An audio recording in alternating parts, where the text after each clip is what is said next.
Hongshan Culture as the origin of Chinese civilization. 2. The 12 Zodiac calendar system. When did the 12 zodiac signs originate? There are many different opinions. Some say they began in the Western Zhou dynasty or the Eastern Han dynasty. Others online even claim that they were derived from India or from the 12 constellations of the West. To such nonsense, I can tell you with full certainty, all of that is wrong. Because the true origin comes from our very own native Chinese civilization, the Hongshan culture. So, what exactly are the 12 zodiac signs and what purpose do they serve? In fact, the 12 zodiac signs are the fundamental and crucial elements of the Chinese calendrical system. The 12 zodiac signs are arranged as rat, ox, tiger, rabbit, dragon, snake, horse, goat, monkey, rooster, dog, and pig.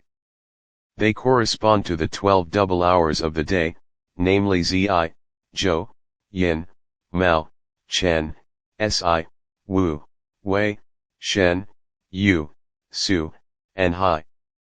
When combined with the 10 heavenly stems, Xia, Yi, Bing, Ding, Wu, Ji, Geng, Xin, Ren, and Gui, they form the sexagenary cycle, the 60-year calendar system. For example, 2014 was the year of the horse. Horse corresponds to Wu, and the heavenly stem that year was Xia, so according to the Chinese lunar calendar, 2014 was the Jiu Wu year. Similarly, 2015 was the year of the goat, which corresponds to Wei, and the heavenly stem was Yi, hence 2015 was the Yi Wei year. So, what do terms like Jiu Wu or Bing-Shen actually mean? The sexagenary cycle is a continuous calendrical system that runs on a 60-year loop. This means that the Bing-Shen year of 60 years ago and the Bing-Shen year of today are equivalent in many calculations. This calendar system is not just a method of reckoning time in daily life, but more importantly, it is a destiny framework that influences the entire human world. Why do I say this? Let us first look at the correspondences of the zodiac. The horse corresponds to Wu, and its direct opposition is the rat. What is special about this? It means that in a horse year, people born in the year of the rat suffer from the clash of Zi and Wu, resulting in extremely poor fortune, at best, illness and setbacks, at worst, business failure or even death. For example, if your zodiac sign is Rooster, during a rooster year you are said to be offending Tai Sui. If you were planning major investments in that year, you could face financial loss, accidents, or even bloodshed.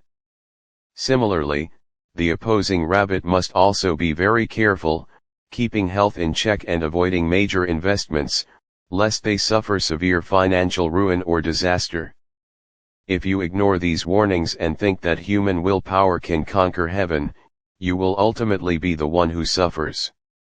Therefore, the sexagenary cycle calendar system could not possibly have originated only in any known dynasty of China. If it had started late, or if there had been even a single disruption of 12 years or more, the calculations of fate would no longer align, and this grand historical cycle would fall into error. So, to say that the zodiac originated in the Western Zhou, Eastern Han, or any later dynasty is simply wrong. From the time of Pangu's creation of heaven and earth, when the dinosaurs perished around 100 million years ago, there was already a group of highly intelligent beings who established the very first sexagenary cycle for Earth. This system has continued its calculations right up to today. Thus, the 12 zodiac signs first appeared in the prehistoric Hongshan culture. Hongshan culture is absolutely not merely 6,000 years old, rather, it is a primeval civilization that dates back hundreds of millions of years. The fact that Hongshan artifacts include representations of the 12 zodiac animals is not unique to me alone.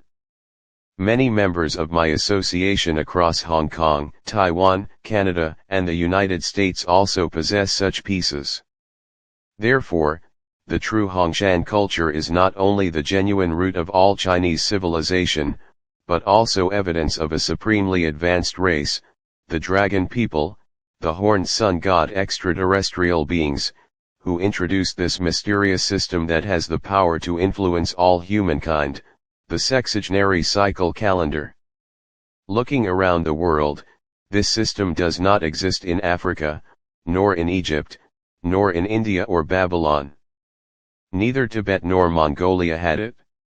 It is found only in China, preserved since ancient times and still in use today. Its mystery and profundity are vast, far beyond the grasp of ordinary so-called experts. Because these so-called experts dismiss fate studies and many ancient civilizations as mere superstition, they have overlooked the importance of this essential Chinese element in archaeology. Thus, some have misjudged the late Hongshan burial sites in Chifeng, Inner Mongolia, which were simply graves of commoners who migrated northwards, as the birthplace of civilization, even mistakenly treating the Mongols as the ancestors of Chinese civilization. Such an error is not only misguided, but utterly false. Throughout our ancient history, from kings to commoners, regardless of how many dynasties rose and fell, the sexagenary cycle calendar has always been in use among the people. The Mongols never traditionally used the sexagenary cycle calendar. Only when Genghis Khan rose to power did several Chinese scholars assist them in learning the wisdom of Chinese dynasties. Therefore, the Chinese are absolutely not descendants of the Mongols, and the Mongols are certainly not the ancestors of Chinese civilization. We have our own native traditions and profound cultural heritage. Today, I present this second research sharing, urging everyone to reflect calmly.